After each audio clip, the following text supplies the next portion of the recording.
I'm Edie Lush, and I'm here in the Hub Pavilion in Davos. Very pleased to be joined by Peter Lacy, Managing Director, Sustainability Services at Accenture. And thanks for coming back. I think we may be wearing the same clothes that we were exactly a year ago. Yeah, we actually did leave Davos, and we did change in between. Exactly. Anyway, I'm quite excited about this because you've just come from a chat with Boris Johnson about the Olympics. I wonder if you could tell me what you guys talked about, what's going on. Yeah, let me say a few words about that. So Boris has been here with David Cameron and with Seb Coe, who heads up the Olympic Committee.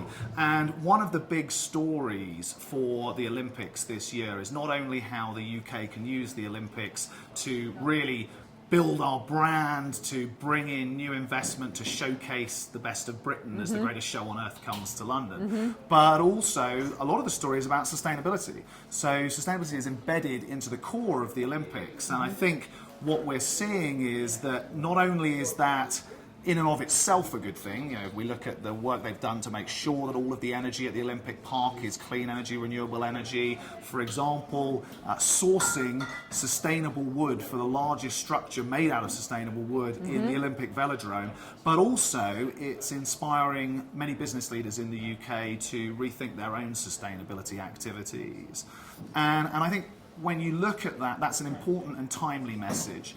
The UK government has made a commitment to be the greenest economy, to be the greenest government in history. And I think it would be fair to say that there are some good signs, but there's a very long way to go. And so I think the UK, Mayor Boris Johnson, who I've just been speaking with, and others are looking to use this as a turning point to step up. I'm interested in sustainability services, and I'm interested in some of the other things that you guys are doing, because I know that you've just come out with a report on how much value we can create by being sustainable. So I wonder if you could talk about that. Happy to. I mean, so one of the most exciting parts of this week for me here at Davos has been a meeting that I had with 30 chief executives from the consumer goods and retail industries about how we answer the crucial question of going to scale on sustainability. I think the challenge is that we've seen some really great initiatives, but many of them are pilots. And I think we've reached this almost critical point at which we're in pilot paralysis, and we need to find ways to go to scale. Take the example of the Forest Stewardship Council.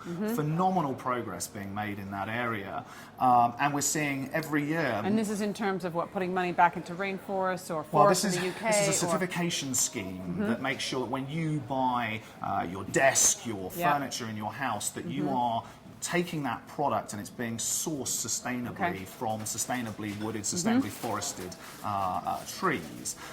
Now, great progress being made on areas like FSC. As an example, 30% plus growth every year, but still only 3.4% of the world's forests are under certification. If you look at the rates of deforestation, we're just not keeping up. So the question for business is, how do we reshape the system? So how do we shape the supply side? How do we shape the demand side in terms of the consumer? How do we change customer and consumer preferences? How do we really link this to what consumers care about in their lives? Bring it close to them, making sustainability emotional. And of course, the perennial question of how we really reshape the policy environment. And as you rightly said, the key good news story out of this is that, well, two things. One, the top 50 consumer goods companies in the world alone represent the same use of energy, the same use of natural materials as the 6th largest economy in the world. So actually companies can work together and be as powerful as entire countries moving. But the other good news story is that if we manage to shift to a resource-efficient, sustainable economy, and that's what this World Economic Forum Accenture report looks at, if we manage to make that transition by 2030, there's a $2 trillion global efficiency saving. And that's a prize that's definitely worth fighting for. It's also a prize that if those CEOs get right in the consumer goods industry, like the Nikes, like the Unilevers, like the Marks and Spencers, like the Kingfishers, actually there's real competitive advantage in that. I think what's interesting, and what I've heard from other people, is that yes, we need policies. Yes, we need, potentially an answer to Kyoto. But actually, there's a lot that companies can do by themselves. There's a lot that regions can do by themselves. So I've heard that the Basque region is going, sort of full ahead in electric vehicles. I've heard that companies are going kind of Corning, for example, going back to being local. So I wonder if you could tell me a story. You mentioned Kingfisher. Sort of what are they doing to help educate their consumers? Because they're the people who are out there buying the patio furniture that may or may not come from a sustainable forest. Right. And in Kingfisher's case, I'm assuming that it does, or being accused. So what kind of role do they have to play? Look, I think there are three things that leading businesses are doing to try and reshape consumer preferences and to try and make sure that there's a pull for sustainability, not just a push from governments and from business. And the three things I think they can do, one is to make sure they listen to consumers. So really make sure that they set up platforms, digital media, that they get out there and really hear the messages that they're getting back from not just existing consumers, but also the next generation of consumers coming through, Generation X, Generation Y. So I think first thing is listening. The second thing, and I think this is becoming increasingly important in marketing more broadly, but it's especially important in sustainability, is to make sure that we employ the best techniques of behavioral psychology, behavioral economics, and actually observe what people do, not just what they say they do. So, they say that they want, and actually, when we look at, for example, surveys on do you care about climate change, do you care about sustainability, 80-90% plus of consumers say they care. When it comes to their purchasing behaviours, still pretty marginal. Right. So you observe and you work out really their behaviours, really their preferences, and try to attach sustainability, to embed it within the core of what really matters to them, not what they often say matters to them. And the third and final thing is, having listened, having observed, lead. You never make real progress in terms of creating competitive advantage in revenue growth and differentiating your brand, your product, or your service.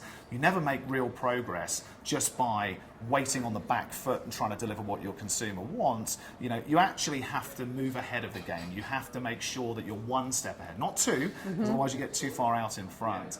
And I think the final thing I'll leave you with is, one of the most insightful things that I heard here this week was from one of the World Economic Forum's young global shapers. So it's a group of 20-year-olds here in Davos this week, really talented 20-year-olds who are thinking through many of these big issues. And one of the shapers turned to me and said, "You keep using this word consumer, and I hate that word. I'm not a consumer.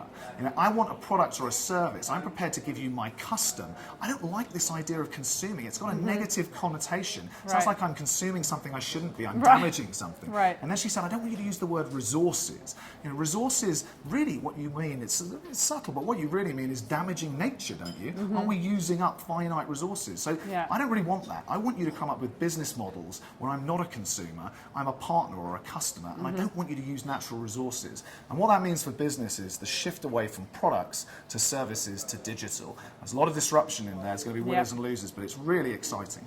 Peter, thank you so much for coming back to the Hub Pavilion in Davos. Next year we're going to wear different clothes. We will. You'll have to remember. Thank you so much. Many thanks. I'm Edie Lush.